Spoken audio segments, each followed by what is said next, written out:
fear is false evidence appearing real.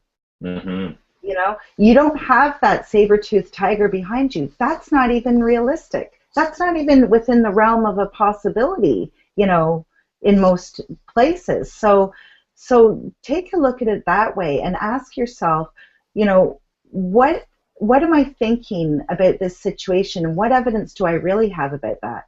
Is that just, you know, this story that I'm making up in my head about what could happen, that the marriage could fail, that he might not be the right person, that we might, you know, find out that we don't get along after a while, and oh, how is it going to be living with somebody? I've never done that before, you know, if you've waited until you got married, and you have all these things going through your head, and it's not even reality.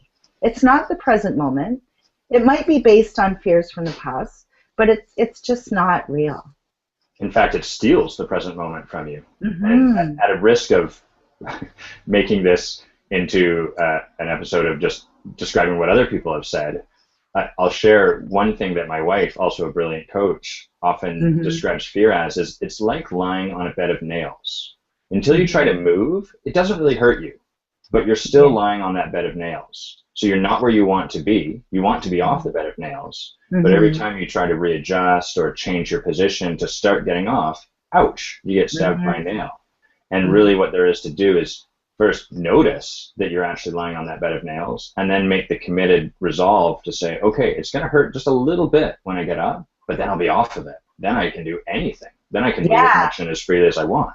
Yeah, so get the heck off of it as soon as you can, or else you're gonna suffer. Yeah. Yeah, that's a great analogy. I love that. Yeah. Mm-hmm. You know, like once you recognize it, and you do that by, well, we can talk about that a little bit more now, but you know, one of the ways that you can do it is to look at the situation, like I said, when you're in fear or you're having this insecure thought, or you know, you're thinking about what that other person is thinking about you.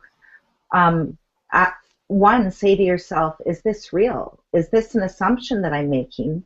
You know, is this false evidence? Or, well, and two, um, you know, is that really serving me in going after my purpose and living according to my values and making sure myself and other people are happy around me? And, you know, the answer is going to be no, because, you know, there might be some purpose, you know, like developed as a defense to protect you or whatever, but it's really closing you off from everybody and every possibility that could come into your life.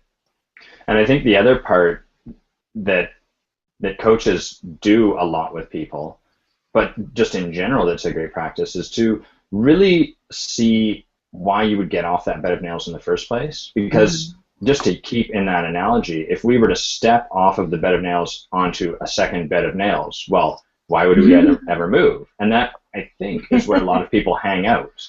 They sort of hang out without seeing any possibility. This is the best it could probably be, so why would I move? Because when I move, it hurts, and if I stay still, it's fine. So really, we want to have people practice seeing beyond where they're currently at and hanging out in this realm of possibility. Like, what if you actually could make that happen? What if you actually were able to have the job you want and have the flexibility and time that you really crave? Mm-hmm. Yeah, yeah. Like, where do you want to go in your life? Do you want to stay stuck in, you know, this horrible, you know, self-defeating space, or do you want to live your life? Do you want to connect with others? And do you want to fight with an imaginary saber-toothed tiger or jump onto another bed of nails? And when you look at it that way, it's like really kind of ridiculous, isn't it? That you're continuing to be in that space on a consistent basis. And my experience is that people less often find themselves, certainly there's plenty of people that do find themselves in that horrible self-defeating space, but more common, especially these days with all of the technology and the gadgets and the toys, people are in a space of complacent comfort. Their life is good enough. It's almost like taking opium. It's kind of soft and squishy, and there's not a lot of edges to it, but at the Mm-hmm. same time, you can just feel like there's something else out there.